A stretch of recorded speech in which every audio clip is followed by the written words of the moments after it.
அனைவருக்கும் வணக்கம். கடகராசினியர்களுக்கு நிகழ இருக்கும் மார்ச் மாதம் 1/3/2025 முதல் உங்களுடைய மனதில் ஏற்பட்டு கொண்டிருக்கும் மனக்குறைகள் அனைத்தும் நீங்கி மகத்தான ஒரு மாதமாக இந்த மார்ச் மாதம் அமைய இருக்குது. அந்த வகையில கடகராசினியர்களுக்கு என்ன மாதிரியான நன்மைகள் எல்லாம் ஏற்பட இருக்கு, கிரகநிலைகளின் ரீதியாக அமையிருக்கும் சாதகங்கள் என்ன, பாதகங்கள் என்ன, மேலும் என்ன மாதிரியான முன்னேற்றங்கள் எல்லாம் உங்களுடைய வாழ்வில் ஏற்பட இருக்கு, குறிப்பா இத்தருணங்கள்ல கிரகங்களுடைய சஞ்சார நிலைகள் என்ன என்று பார்க்கும்போது ரிஷபத்தில் குரு பகவானும், மிதுனத்தில் செவ்வாய் வக்ர நிவர்த்தி பெற்றும், கன்னிராசியில் கேதுவும், அதே போல் கும்பத்தில் சூரியனும் சனி பகவானும், மீனத்தில் புதன் சுக்கிரன் மற்றும் ராகு ஆகிய கிரகங்கள் இணைந்து சஞ்சரிக்கிறாங்க. இந்த கிரகங்களுடைய சஞ்சார நிலைகளின் காரணமாக கடகராசினியர்களுடைய வாழ்வில் குடும்ப சூழ்நிலை ரீதியாக உத்தியோகம், தொழில், வியாபாரம், கலைத்துறை, அரசியல் துறை, மாணவ மாணவிகள், விவசாய துறையினர்,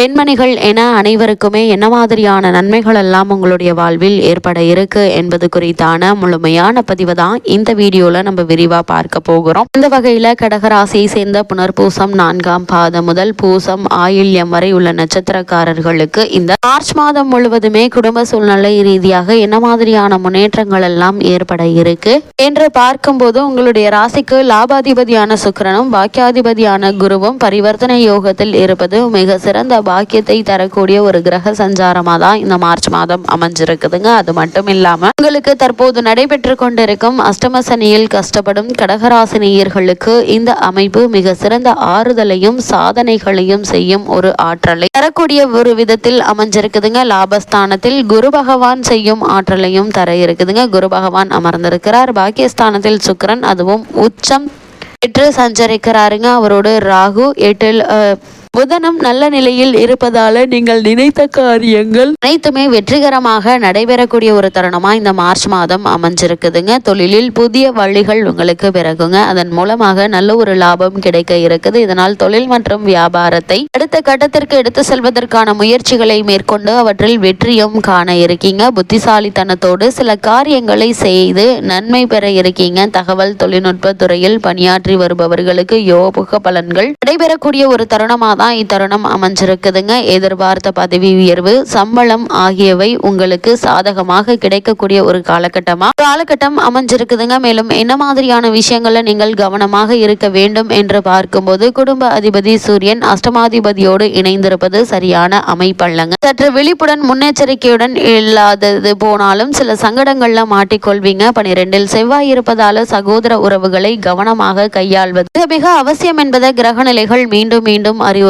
மேலதிகாரிகளுடைய கோபதாபங்களை எதிர்கொள்ள வேண்டி இருக்குங்க. அதனால் கவனமாக இருப்பது மிக மிக நல்லது என்பதை கிரகநிலைகள் உங்களுக்கு மீண்டும் மீண்டும் அறிவுறுத்துது. அதே போல் உங்களுடைய ராசிக்கு லாபஸ்தானத்தில் குரு பகவான் சஞ்சரிக்கும் இத்தருணங்கள்ல அஷ்டமஸ்தானத்தில் சூரியனும் சனி பகவானும் இணைந்திருக்கிறாங்க. பாக்கியஸ்தானத்தில் சுக்கிரன் ராகு சேர்க்கையும் ஏற்பட்டு இருக்குதுங்க. வருமானம் திருப்திகரமாக இருக்குங்க. இருந்தாலும் வரவுக்கேற்ற செலவுகளும் காத்து கொண்டு இருக்குது. ராசிக்கு பூர்வ புண்ணிய ஸ்தானத்தை குரு பார்ப்பதால் பாடல் பெற்ற திருத்தல தரிசனமும் கும்பமேளா தீர்த்தஸ்தான பாக்கியமும் கிடைக்க இருக்குதுங்க. கடகராசியை சேர்ந்த மேலும் ஒரு சிலருக்கு மகான்களுடைய ஆசி ஆகியவை கிடைக்க இருக்குதுங்க. திருதிய ஸ்தானத்தில் கேது சஞ்சரிப்பதால் முயற்சிகள் அனைத்திலும் வெற்றி கிடைக்க இருக்குதுங்க. ஆயுள் ஸ்தானம் சூரியன் சனி பகவானுடைய சேர்க்கையினால சிறு சிறு விபத்துக்கள் ஏற்படக்கூடும். அதனால் கவனம் மிக மிக நல்லதுங்க. கூடுமான வரையில் இரவு நேரங்களில் வாகனம் ஓட்டுவதை தவிர்ப்பது அவசியங்க. அதே போல் இரவு நேரத்தில் செல்வதையும் தவிர்க்க வேண்டும். லாபஸ்தானத்தில் நிலை கொண்டுள்ள குருவினுடைய பலனாக எதிர்பாராத பணவரவிற்கு சாத்தியக்கூறுகள் இருக்குது. குடும்பத்தில் ஒற்றுமையும் அமைதியும் நிலவுங்க. சிறு சுப செலவுகள் நிகழ்வதற்கு வாய்ப்புகள் இருக்கு. கல்வி அல்லது உத்தியோகம் சம்பந்தமாக பிள்ளை அல்லது பெண் வெளிநாடு செல்லும் யோகம் இருக்குதுங்க. ஒரு சிலருக்கு வசதியான வீட்டிற்கு மாற்றம் செய்யும் பேரும் உள்ளத கிரகநிலைகள் தெல்ல தெளிவாக எடுத்து காட்டுதுங்க. கடகராசியை சேர்ந்த உத்தியோகஸ்தர்களுக்கு மேலும் என்ன மாதிரியான முன்னேற்றங்கள் எல்லாம் ஏற்பட இருக்கு என்று பார்க்கும்போது அஷ்டமஸ்தானத்தில் ஜீவனக்காரகரான சனி பகவானும் சூரியனும் சேர்ந்திருப்பதால வேலை சுமை சக்திக்கு மீறியதாக இருக்குங்க. மிக கவனமாக இருந்தும் பணிகள்ல தவறுகள் ஏற்படக்கூடும். மேலதிகாரிகளுடைய கண்டிப்பு கவலை அளிக்க இருக்குது. உத்தியோகம் காரணமாக சிலருக்கு இடமாற்றம் ஏற்படுவதற்கு சாத்தியக்கூறுகள் இருக்குதுங்க. காவல்துறை அதிகாரிகள் இரவு நேர பணிகளின் போது அதிக ஜாக்கிரதையாக இருக்க வேண்டியதன் அவசியத்தை கிரகநிலைகள் வற்புறுத்தி காட்டுதுங்க. அதே போல தொழில் மற்றும் வியாபாரம் செய்பவர்களுக்கு வர்த்தகம் சம்பந்தமாக அடிக்கடி வெளியூருக்கும் வெளி மாநிலக்கும் சென்று வர வேண்டிய ஒரு அவசியம் இருக்குதுங்க. விற்பனையும் லாபமும் அதிகரிக்க இருக்குதுங்க. அலைச்சலும் அதிகரிக்க இருக்கு. புதிய துறைகள்ல முதலீடு செய்ய வாய்ப்புகள் தேடி வருங்க. சக கூட்டாளிகள் ஒத்துழைப்பாங்க. ஏற்றுமதி துறையினரை பொறுத்த வரைக்கும் வர்த்தகம் சம்பந்தமாக வெளிநாடு ஒன்றிற்கு சென்று வரும் சாத்தியக்கூறுகள் உள்ளத கிரகநிலைகள் குறிப்பிட்டு காட்டுதுங்க. அதே போல் கலைத்துறையினரை பொறுத்த வரைக்கும் சுக்கிரன், குரு, புதன் ஆகிய மூவரும் சுபபலம் பெற்று சஞ்சரிப்பதால் புதிய வாய்ப்புகள் உங்களை தேடி வர இருக்குதுங்க. வருமானமும் உயர இருக்குது. மக்களிடையே புகழ் ஓங்குங்க. திருதிய ஸ்தானத்தில் கேது அமர்ந்திருப்பதால திருக்கோவில், நாதஸ்வர வித்வான்கள், கர்நாடக சங்கீத வித்வான்கள், பரதநாட்டிய கலைஞர்கள், ஆன்மீக உபன்யாசர்கள் ஆகியோர் அதிக நன்மைகளை பெற்று மகிழக்கூடிய ஒரு தருணம் அமைஞ்சிருக்குது. அதே போல் அரசியல் துறையினரை பொறுத்த வரைக்கும் உங்களுடைய ராசிக்கு பூர்வ புண்ணிய ஸ்தானத்தை பார்ப்பதால கட்சியில் ஆதரவு பெருகுங்க. மக்களிடையே செல்வாக்கும் புகழும் உயர இருக்கு. இப்போது உங்களுக்கு நடைபெற்று வரும் தசாபுக்திகள் சாதகமாக அமைந்திருக்கும் பட்சியில் கட்சியில் ஒரு உயர் பதவி கிடைப்பதற்கு சாத்தியக்கூறுகள் இருக்குதுங்க. பாக்கியஸ்தானத்தில் சுக்கிரன், ராகு கூட்டு சேர்க்கை உள்ளதால மறைமுக வருமானம் திருப்தி தரும் விதத்தில் இருக்கு என்பதை கிரகநிலைகள் உறுதியளிக்குது. மாணவ மாணவியரை பொறுத்த வரைக்கும் கல்வித்துறையை தங்கள் பிடியில் வைத்துள்ள கிரகங்கள் இக்காலகட்டம் முழுவதுமே சுபபலம் பெற்று வலம் வருதுங்க. படிப்பில் வியக்கத்தக்க முன்னேற்றம் உங்களுக்கு ஏற்பட இருக்குதுங்க. நேர்முக தேர்வுகள் இருந்துச்சு அப்படின்னா சரியான விடைகளை அளித்து வெற்றி கனியை எளிதில் பறித்து விடுவீங்க. பலருக்கு படிப்பு முடிந்த உடனேயே வேலையும் கிடைத்துவிடும் என்பதால குடும்பத்தில் ரெட்டிப்பு வருமானம் கிடைக்கக்கூடிய ஒரு தருணமாக தான் இக்காலகட்டம் அமைஞ்சிருக்குது என்பதை கிரகநிலைகள் மீண்டும் மீண்டும் அறிவுறுத்துதுங்க. விவசாயத்துறையினரை பொறுத்த வரைக்கும் விவசாயத்திற்கு அதிகாரம் கொண்ட செவ்வாயும் பாக்கியஸ்தானத்தில் ராகுவும் நிலை கொண்டுள்ளதால நல்ல விளைச்சல் கிடைக்க இருக்குது. இத்தருணங்கள்ல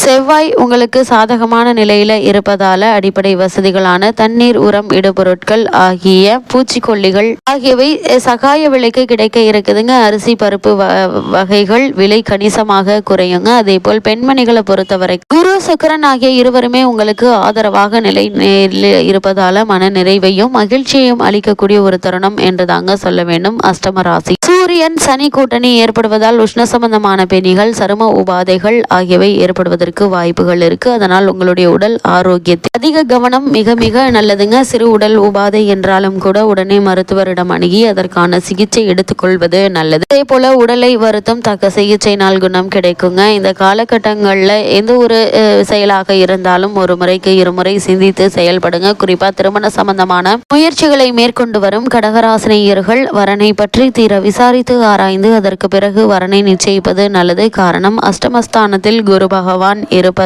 அஷ்டமஸ்தானத்தில் சனி பகவான் இருப்பதால தவறான வரனை நிச்சயித்து விடுவதற்கான வாய்ப்புகள் இருக்கு. அதிக கவனம் மிக மிக நல்லது என்பதை கிரகநிலைகள் தெளிவுபடுத்துது. இந்த காலகட்டத்தில் ஆரோக்கியத்தில் கவனமாக இருங்க. கூடுமான வரையில் வெளியே செல்வதை குறைத்துக் கொள்வது நல்லது. இரவு நேரங்களில் வாகனம் ஓட்டுவதையும் தனியே செல்வதையும் தவிர்க்க வேண்டும் என்பதை கிரகநிலைகள் மீண்டும் மீண்டும் அறிவுறுத்துதுங்க. இக்காலகட்டங்களில் கிரகநிலைகளின் ரீதியாக கூறப்படும் பரிகாரம் என்ன என்று பார்க்கும்போது தினமும் மாலை நேரத்தில் 2 அகல் விளக்குகள்ல தெக்கிலாட்டிய நல்லெண்ணெய் தீபம் ஏற்றி வாங்க. எண்ணற்ற நன்மைகள் உங்களுடைய வாழ்வில் ஏற்படும்.